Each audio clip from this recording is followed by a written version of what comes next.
Hey guys, कैसे हैं आप लोग? आई एम श्योर कि आप लोग जब बहुत ही अमेजिंग होंगे। सो गाइस, बहुत सारे ईमेल्स आते रहते हैं मेरे पास अक्सर कि आईएसपी का सेटअप जो है वो हमें करवाना है, तो आप हमें गाइड करें, आप हमें पूरा इंस्टॉलेशन करके दें। और बहुत सारे कमेंट्स भी आते रहते हैं कि हम आईएसपी का बिजनेस स्टार्ट करना चाहते हैं, तो हमें जो है कितनी कॉस्ट आएगी, क्या क्या करना पड़ेगा, किस तरह का सेटअप होता है, वगैरह वगैरह। तो इसीलिए मैंने जो है यहां पर अभी एक पूरी सीरीज स्टार्ट करी है जिसमें मैं आईएसपी का, अगर आप बिजनेस स्टार्ट करना चाहते हैं तो आपको बेसिक से एडवांस तक जो है किस तरह से आप अपने बिजनेस को सेटअप कर सकते हैं। और ये पूरी डिटेल जो है आने वाली पूरी इस सीरीज के अंदर आपको मिलने वाले है। इस वीडियो के अंदर भी आपको कुछ काफी अच्छी इंफॉर्मेशन देने वाला हूं, सो वीडियो को अंत तक जरूर देखिएगा गाइस। मेरा नाम है मनजीत सिंह और आप देख रहे हैं आपका अपना चैनल टेक गुरु मनजीत।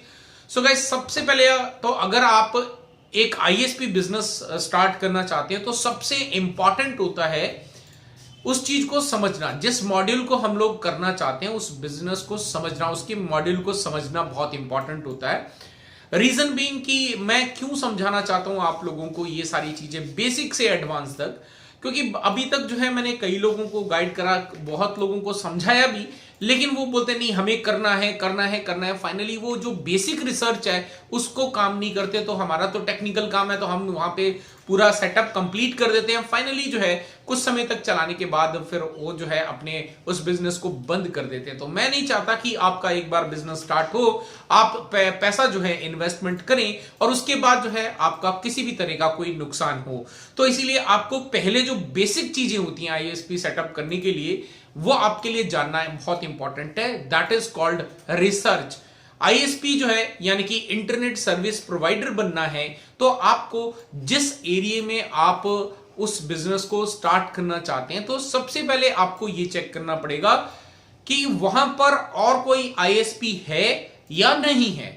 अगर है तो फिर आपको यहां पे, अगर नहीं है तो फिर कोई दिक्कत नहीं, आप जो है आसानी से चेक कर स्टार्ट कर सकते हैं। लेकिन वीडियो को अंत तक जरूर देखिएगा गाइस, क्योंकि बहुत सारी जो स्टेप बाय स्टेप डिटेल्स होती हैं ये आपके लिए इंपॉर्टेंट है। तो अगर कोई बिजनेस पहले से आईएसपी आपकी उस लोकेशन में है, राइट, तो उन आईएसपी की परफॉर्मेंस के बारे में पता करें, उसके बारे में रिसर्च करें, जिनके पास है उनसे उनका फीडबैक लें, राइट, कि वहां पर उनकी पकड़ कैसी है, उनकी सपोर्ट कैसी है। तो अगर आपको ये नहीं पता होगा, तो अगर उनकी सपोर्ट बहुत एक्सीलेंट है, उनके कस्टमर्स जो हैं काफी खुश हैं उनकी सर्विसेज से, तो ऐसे में जो है आप अगर अपना वहां पर मार्केट बनाना चाहते हैं तो आपके लिए एक थोड़ा डिफिकल्ट चैलेंज हो जाएगा नए कस्टमर्स को अपनी तरफ लेके आना, क्योंकि आप एक नया सेटअप रेडी कर रहे हैं। तो आपको एडवर्टाइजमेंट कॉस्ट जो है वो बढ़ जाएगी आपकी इन दैट केस।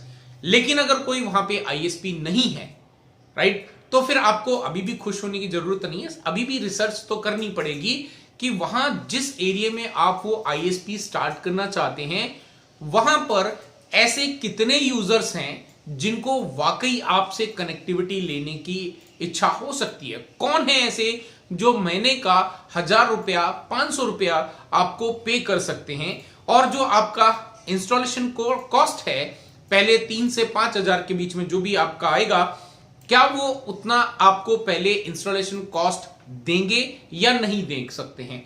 ये आपको पहले रिसर्च करना बहुत ही इंपॉर्टेंट होता है। अगर आपने ये रिसर्च नहीं करी है तो ये आपका सबसे पहला जो है, यानी कि आपको पहले कुछ भी बाय करके उसको स्टार्ट नहीं करना, सबसे पहले आपको ये रिसर्च करनी है।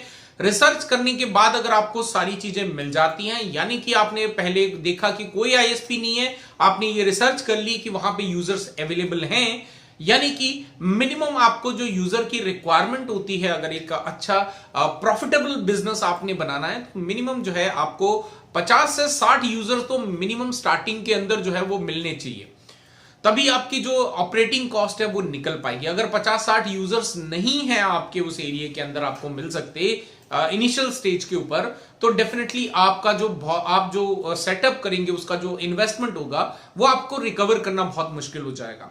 तो ये आपकी पहली चीज होगी। दूसरा चीज जो मैंने बताया आपको, अगर आईएसपी है उसकी रिसर्च करें, तो वहां पे आपको फिर अब प्लानिंग करनी है। जो एग्जिस्टिंग क्लाइंट हैं जिन आईएसपीज के, वो तो डेफिनेटली अगर उनकी सर्विस अच्छी है तो वो आपके ऊपर क्यों स्विच होंगे, आप उनको क्या ऐसा बेनिफिट देने वाले हैं, राइट, ताकि वो आपके पास आए, ये आपको रिसर्च करनी होगी। दूसरी चीज जो है, आप अगर नए कस्टमर्स को लेकर आ रहे हैं अपने पास, तो आप दूसरे आईएसपी से हटकर क्या प्रोवाइड कर रहे हैं, क्या फैसिलिटीज दे रहे हैं जो वो क्लाइंट जो है आपके साथ आए। क्योंकि अगर कोई पहले से आईएसपी है, उसका नाम मार्केट के अंदर अवेलेबल है, तो अगर उसने पहले से मार्केट के अंदर नाम बना के रखा, तो आपके लिए यह चैलेंज हो जाता है कि आप एड ऑन क्या दे रहे हैं। क्योंकि आज की डेट में हर बंदे की एक ही सबसे इंपॉर्टेंट जो चीज होती है, जो फैक्टर ढूंढते हैं, भाई तुम्हारे साथ मैं जाना चाहता हूं, तुमसे सर्विस लेना चाहता हूं, तो मुझे बेनिफिट क्या। उनके बेनिफिट आपको जो है यहां पे एक पॉइंट आउट करने पड़ेंगे कि आपके क्या क्या पॉइंट्स हो सकते हैं। तो ये मैं आगे आने वाले वीडियोस के अंदर आपको कवर अप बताऊंगा कि किस तरह से आपको जो है उन पॉइंट्स को भी फुलफिल करना है, वो भी बताऊंगा, डोंट वरी।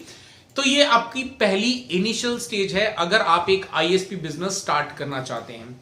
इसके बाद जो है आपकी सेकेंड जो चीज आती है, that is called investment, right. तो इन्वेस्टमेंट तो कर लेंगे, लेकिन उससे पहले जानना यह जरूरी है कि जिस एरिया में हम लोग स्टार्ट करना चाहते हैं, वहां पर हमारे पास ये जो सेकंड स्टेप बता रहा हूं, लोग इसको स्किप कर देते हैं। बहुत सारे आईएसपी स्टार्ट करने वाले इसको स्किप कर देते हैं और फिर सीधा तीसरे स्टेप पे चले जाते हैं। तो दूसरा स्टेप जो होता है वो इन्वेस्टमेंट नहीं होना चाहिए। दूसरा स्टेप आपके पास ये होना चाहिए कि आपके पास जो बैंडविड्थ आएगी, राइट, वो किस आईएसपी के थ्रू आएगी, वो कौन सा ऐसा सर्विस प्रोवाइडर है जो आपको बैंडविड्थ टर्मिनेट करके देगा।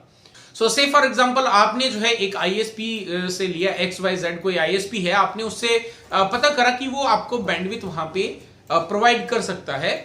लेकिन अब ये भी जानना बहुत इंपॉर्टेंट है कि जिस आईएसपी से आप बैंडविड्थ ले रहे हो उसका डाउन टाइम कितना है, ये रिसर्च करना भी बहुत इंपॉर्टेंट है। क्योंकि अगर आपने जो है अपना आगे क्लाइंट्स को अगर प्रॉमिस करना है कि आप जो है उनको 100% अप टाइम देंगे, 100% तो नहीं होता है, लेकिन रिडंडेंसी कैसे क्रिएट करी जाती है इस नेटवर्क के अंदर, इस बिजनेस के अंदर, वो मैं आप लोगों को सिखाऊंगा आने वाले वीडियोस के अंदर, ताकि आपके क्लाइंट्स को पता भी ना चले और आपका जो नेटवर्क डाउन है, अप हो रहा है, वो सिर्फ आपको पता चले, दूसरों को नहीं पता चले। तो सेकंड जो चीज होती है बहुत इंपॉर्टेंट, दैट इज आईएसपी, जिससे हम बैंडविड्थ लेना चाहते हैं, इन फीड लेना चाहते हैं, वो आईएसपी का जो प्रोफाइल है वो कैसा है, उसकी सर्विस कैसी है, अगर क्या उसके नेटवर्क के अंदर डाउन टाइम आता है या नहीं आता है, क्या उसकी जो बैंडविड्थ है वो आपको यहां पर जो है 100% प्योर बैंडविड्थ मिल पाएगी कि नहीं मिल पाएगी, उसका डाउन टाइम वगैरह सारी चीजें आपको जो है यहां पे चेक करनी पड़ेंगी। क्योंकि अगर आप ये चेक नहीं करोगे तो आप आगे कितना भी अच्छा नेटवर्क रेडी कर लो, लेकिन बैकएंड से अगर आपके पास फीड प्रॉपर नहीं आ रहा है तो आपके पास भी हाथ आप खड़े कर दोगे, राइट। क्योंकि आपको ही फीड नहीं मिल रही तो आगे सर्विस कैसे प्रोवाइड करोगे। तो ये जो सेकंड पॉइंट है ये बहुत ही इंपॉर्टेंट है, ये जानना कि हमारे पास जो बैंडविड्थ आने वाला है उसकी फैसिलिटीज क्या हैं। अगर उसकी फैसिलिटीज अच्छी हैं, राइट, उसके पास बहुत रेयर केस में डाउन टाइम आता है, तब तो आपको एक सिंगल सर्विस प्रोवाइडर से बैंडविड्थ लेके जो आगे आप अपना काम चला सकते हो। लेकिन अगर आपका वो सर्विस प्रोवाइडर की अगर रिपोर्ट सही नहीं है तो आपको फिर अल्टरनेट सोचना पड़ेगा कि दूसरा कोई सर्विस प्रोवाइडर है जिसकी रिपोर्ट अच्छी हो और वो आपको बैंडविड्थ दे दे। अगर दे ऐसा मिल जाता है फिर तो अच्छी चीज है, अगर नहीं मिल पाता फिर आपके पास सिर्फ एक ही चीज रह जाती है कि आपको 2 आईएसपी से जो है फीड लेनी पड़ेगी और दोनों आईएसपीज की फीड को आपको जो है टर्मिनेट करना पड़ेगा अपने नेटवर्क के अंदर, अपने इंफ्रास्ट्रक्चर के अंदर।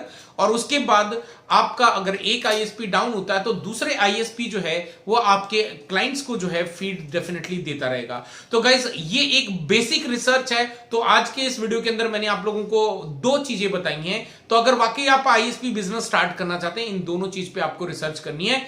जहां पे आप स्टार्ट करना चाहते हैं वहां पे क्लाइंटल आपको मिलेगा कि नहीं मिलेगा, अगर मिलेगा तो कैसे मिलेगा, तो वो सारी डिटेल आपको देखनी है, उस पर रिसर्च करनी है। सेकंड चीज आपको देखनी है जहां से आप फीड लेने वाले हो, जिससे आप बैंडविड्थ लेने वाले हो, उसके बारे में आपको जो है यहां पे रिसर्च करनी पड़ेगी।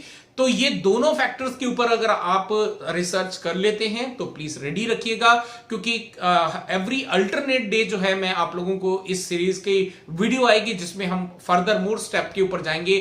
फिर स्टेप हम जो है उसका पूरा कॉन्फ़िगरेशन, बाइंग प्रोसेस वगैरह, कितना खर्चा वगैरह, वो सारी चीजें मैं आप लोगों को बताने वाला हूं।